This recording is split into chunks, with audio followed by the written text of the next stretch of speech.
नमस्कार, जय हिंद। स्वागत है आप सभी विद्यार्थियों का आपके अपने यूट्यूब प्लेटफॉर्म उदय एजुकेशन और उदय स्टडी क्लासेज में।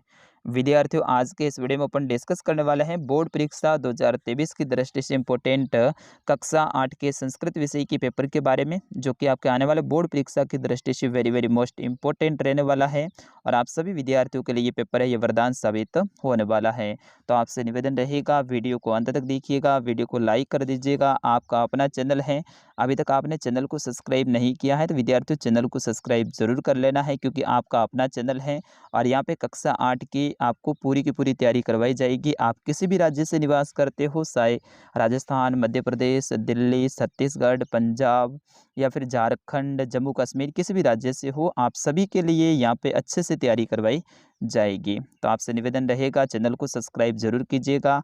अपना और अपने ज़िले का नाम है वीडियो के कमेंट बॉक्स में ज़रूर बताइएगा। विद्यार्थियों, इस पेपर को आपको डाउनलोड करना है तो भी मैं आपको वीडियो के बीच में कहीं पे भी बताने वाला हूँ कि कैसे डाउनलोड करना है। पूरा पूरा पेपर आपको डाउनलोड करने के लिए मिलेगा और डाउनलोड करने के बाद में अच्छे से आप इस पेपर को पढ़ सकते हैं और अच्छे अंकों के साथ में उत्तीर्ण हो सकते हैं। तो आपसे निवेदन रहेगा, वीडियो को पूरा का पूरा जरूर देखिएगा।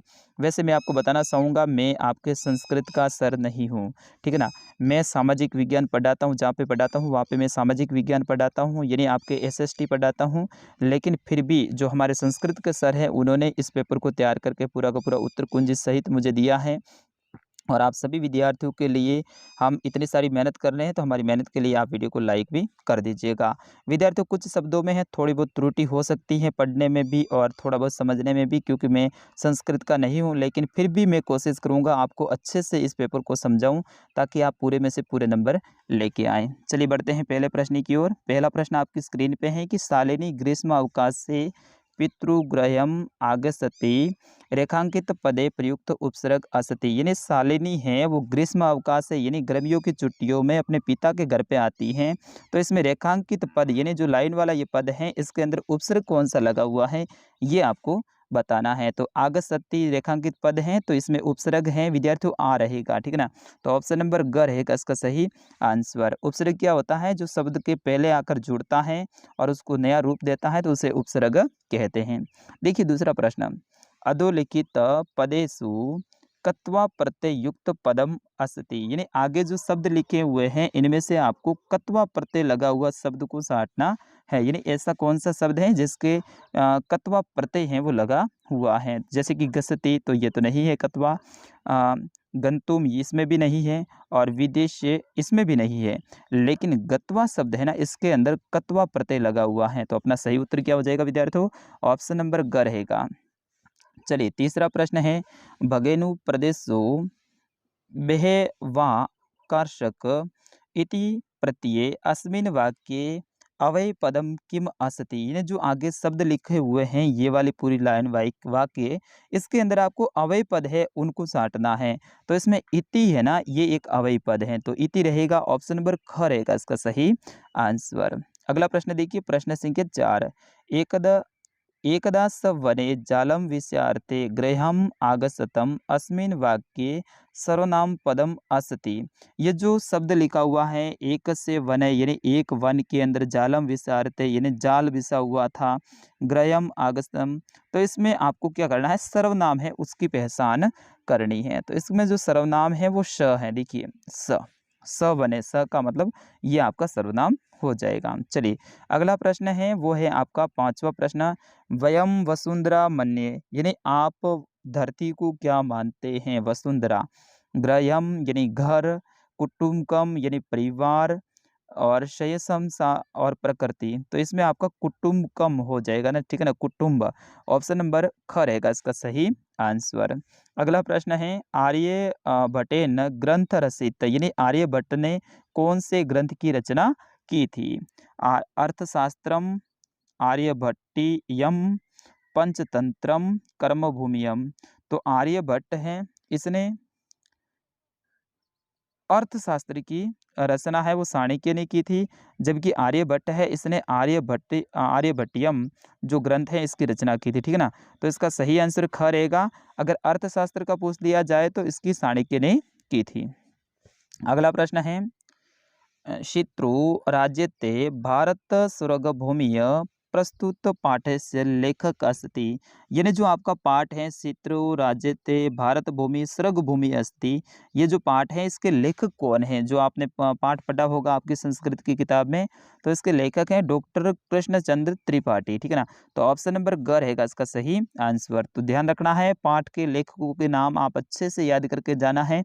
सभी पाठ के लेखकों के नाम आपको याद कर लेना है, कोई लंबी लिस्ट नहीं है, लेकिन आप याद करोगे तो यहाँ से आपका 1 नंबर पक्का हो रहा है विद्यार्थियों, और 1 नंबर कम नहीं होता है। तो यहाँ पे पाठ के लेखकों से संबंधित आपके एक प्रश्न आएगा। चलिए 8वां प्रश्न है, सावित्रीबाई फुले महोदया माता आसित, यानी सावित्रीबाई फुले हैं, इनकी माता है वो कौन थी? तो इसका सही आंसर होगा लक्ष्मीबाई। ठीक है ना, ऑप्शन नंबर क रहेगा इसका सही आंसर।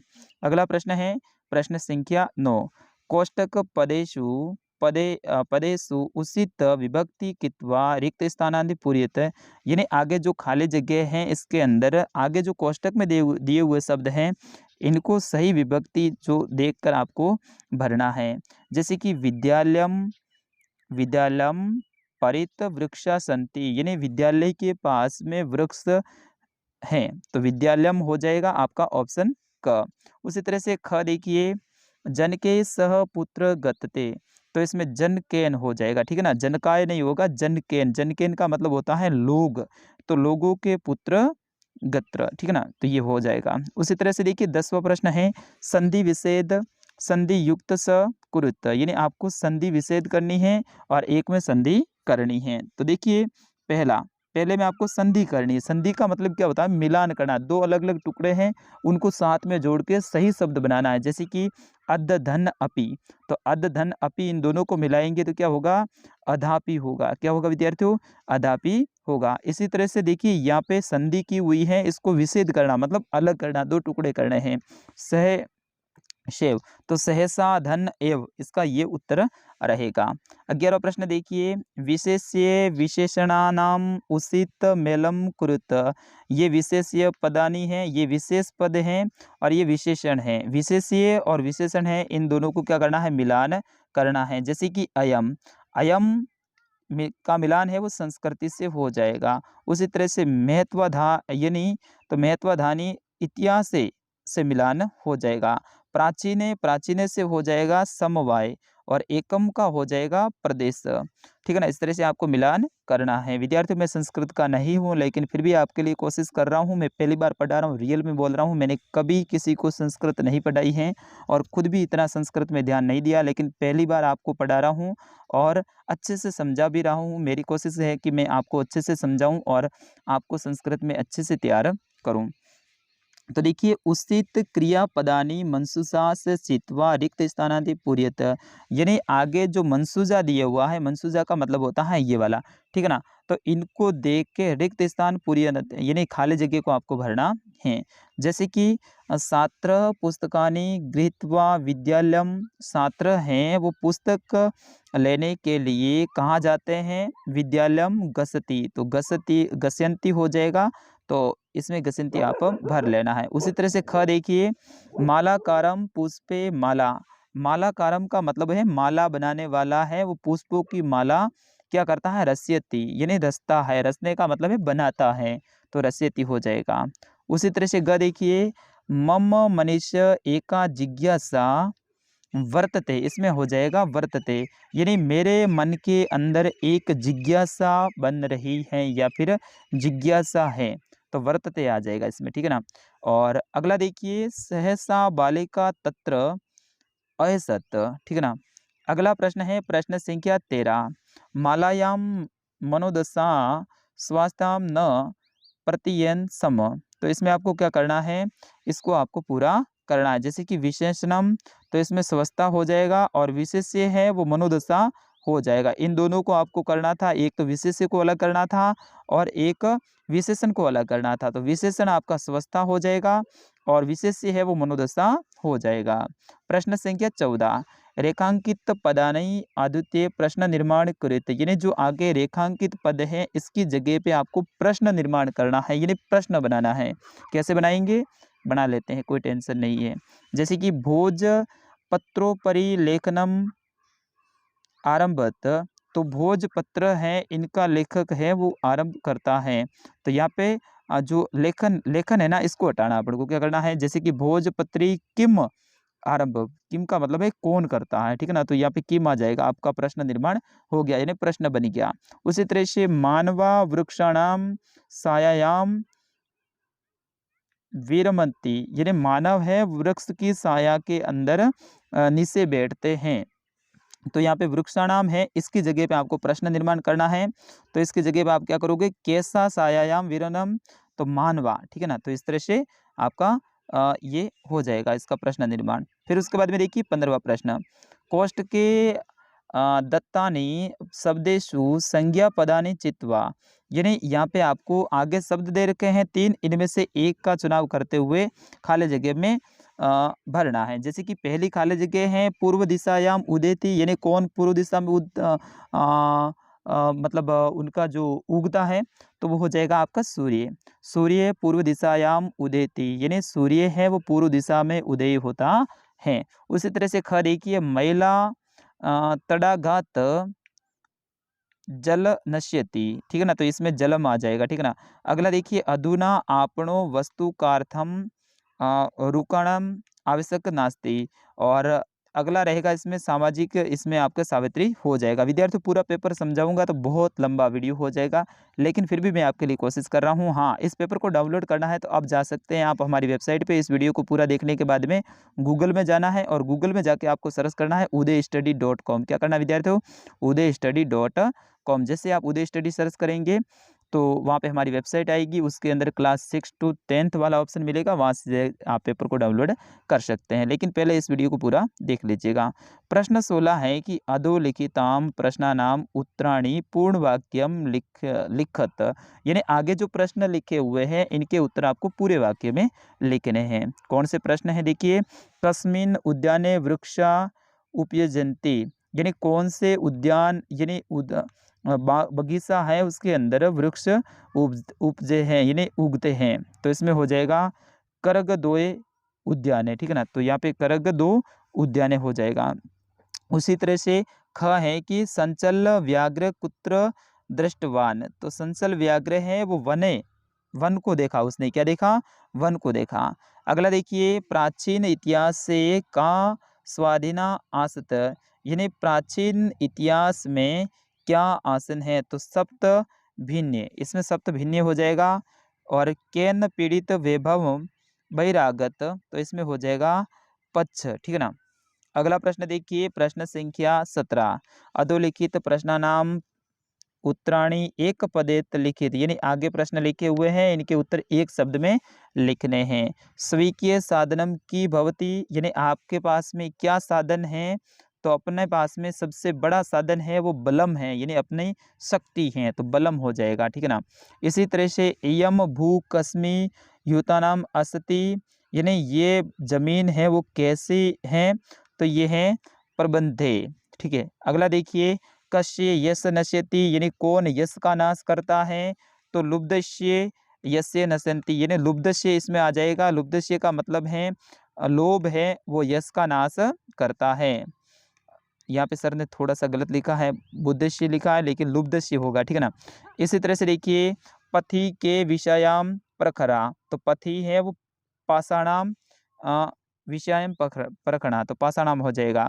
अगला प्रश्न है, प्रश्न पत्रायाम अतिरिक्त पाठ्य पुस्तके द्वे श्लोक लिखित, यानी आपके प्रश्न पत्र के अंदर नहीं आया हुआ हो ऐसे अपनी किताब में से 2 श्लोक लिखना है।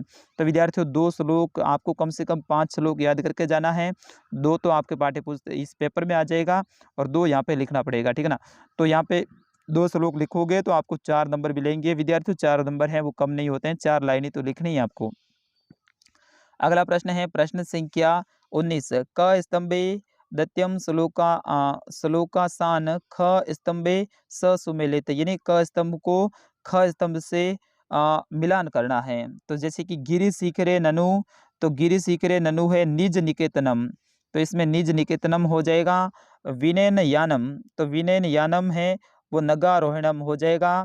उसी तरह से बलम स्वीक्यम, तो भवती साधनम, यानी बल अपना क्या होता है खुद का साधन होता है। सदैव पूर्तो, तो सदैव पूर्तो निधेहि शरणम, ठीक है ना, इस तरह से आपका ये हो जाएगा। उसी तरह से देखिए 20वां प्रश्न, चित्र दृष्ट्वा मंजूषास पदानि च पूरयत चत्वारि वाक्यान रचयति, यानी 4 वाक्य की रचना करनी है। ऊपर दिए हुए शब्द को देखना है और यहाँ पे चित्र को देखना है और आराम से चित्र को देख के इन शब्दों को भर सकते हैं। अस्मिन चित्रे अस्त्राणि दृश्यते, यानी ये चित्र हैं, ये अस्त्राणि का मतलब होता है ये आपके जो अस्त्र शस्त्र हैं उनका है। देखिए यहाँ पे तोप वगैरह है तो यहाँ पे अस्त्राणि हो जाएगा। आधुनिक अस्त्रे सैनिक अस्माक शत्रुभय रसति, यानी ये आधुनिक जो शस्त्र हैं इनको शत्रु के लिए उपयोग में करते हैं सैनिक। अगला देखिए इसी में इस तरह से आपको ये भर देना है। अगला है इसमें अगर वो नहीं भर पाते हैं तो इस मंसूजा को भी आप भर सकते हैं और ये थोड़ा सा उसके मुकाबले थोड़ा सा कठिन रहेगा क्योंकि वो तो 4 लाइनें ही थी, लेकिन फिर भी ये भी आप भर सकते हैं और ये काफ़ी अच्छा है। इसमें 8 लाइनें आपको भरनी हैं। बढ़ते हैं अगले प्रश्न की ओर। अगला है कि अधोलिखिता वाक्य नाम घटना अनुसार क्रमयुक्त, यानी आगे जो वाक्य दे रखे हैं उनको घटना अनुसार आपको लिखना है, यानी पहले कौन सा आएगा, फिर दूसरे नंबर पे कौन सा आएगा, तीसरे पे कौन सा आएगा, इस तरह से। जैसे कि देखिए यहाँ पे शालिनी ग्रीष्म अवकाशे पितुगृहम आगच्छति, ये पहले में आ जाएगा, फिर उसके बाद में ये आएगा दूसरे नंबर पे, फिर उस तरह से ये आएगा तीसरे नंबर पे। इस तरह से आपके अलग अलग ये पूरा पूरा सही व्यवस्थित करना है। फिर उसके बाद में 22वां प्रश्न है, अधोलिखित से द्वे श्लोकायाम भावार्थ हिंदी भाषायाम लिखित, यानी आगे जो श्लोक लिखा हुआ है उसको आपको हिंदी भाषा में अनुवाद करना है। जैसे कि वृक्षार्गवासी न च पक्षीराज त्रिनेत्र धारी च शूलपाणी, तो इस ये जो है आपका इसको क्या करना है, हिंदी अनुवाद करना है। ये पेपर आप डाउनलोड करोगे तब आपके पूरा का पूरा काम आ जाएगा। और हाँ, आपके कंठ केम या फिर विलस्य वाणी न कदापि श्रुता, इनका कथासार लिखना है। इन दोनों में से ये कहानियाँ है ना वेरी वेरी मोस्ट इंपॉर्टेंट है। मैंने पिछले साल भी बताई थी और यही आई थी पिछले साल भी, और इस बार भी मैं गारंटी के साथ में कहता हूँ आपके एग्जाम में यही आने वाली है। कौन कौन सी, कंठ केन कंटकम या फिर विलस्य न कदापि, ये जो आपकी कहानियां हैं इनको हिंदी सार आराम से याद कर लीजिएगा, बिल्कुल आप अच्छे अंकों के साथ में पास होंगे। फिर उसके बाद में 24वां प्रश्न है, निर्देश के अनुसार स्वीकी अस्माकम विद्यालय विषय पर निबंध लेखन, यानी आपको अपने विद्यालय अस्माकम यानी मेरे विद्यालय के ऊपर निबंध लिखना है इन शब्दों का प्रयोग करते हुए। जैसे कि अस्माकम विद्यालय दिल्ली नगरे असति, तो यहाँ पे दिल्ली नगरे हैं या फिर जो अस्माकम है शब्द उसका प्रयोग हो गया। अयम उच्च माध्यमिक विद्यालय अस्ति, यानी ये विद्यालय है ये उच्च माध्यमिक यानी 12वीं तक का विद्यालय है। इस तरह से आराम से आप इनको बना सकते हैं। तो विद्यार्थियों ये था आपके। फिर उसके बाद में आपके एप्लीकेशन है, तो एप्लीकेशन भी बिल्कुल ऐसे खाली जगह आती है, थोड़ी थोड़ी वो भरनी है और अच्छे से ये भी आपके हो जाएगा। तो विद्यार्थियों ये था कक्षा 8 का संस्कृत का पेपर। मैं आशा करता हूँ आपको पसंद आया होगा। अब आप वीडियो को लाइक कर दीजिए, मैंने इतनी सारी मेहनत की है आपके लिए। और हाँ, इस वीडियो को ज़्यादा से ज़्यादा शेयर करें और हमारी वेबसाइट पे जाना ना भूलें। आप जाइए उदय एजुकेशन पे, गूगल में जाके सर्च करना है उदय स्टडी। क्या करना है विद्यार्थियों, उदय स्टडी। गूगल में जैसे उदय स्टडी आप सर्च करेंगे तो सबसे पहले हमारी वेबसाइट आ जाएगी, वहाँ से आराम से सारे पेपर जो भी आपको पढ़ना है वो डाउनलोड कर सकते हैं। तो मिलते हैं अगले वीडियो में, तब तक के लिए नमस्कार, जय हिंद।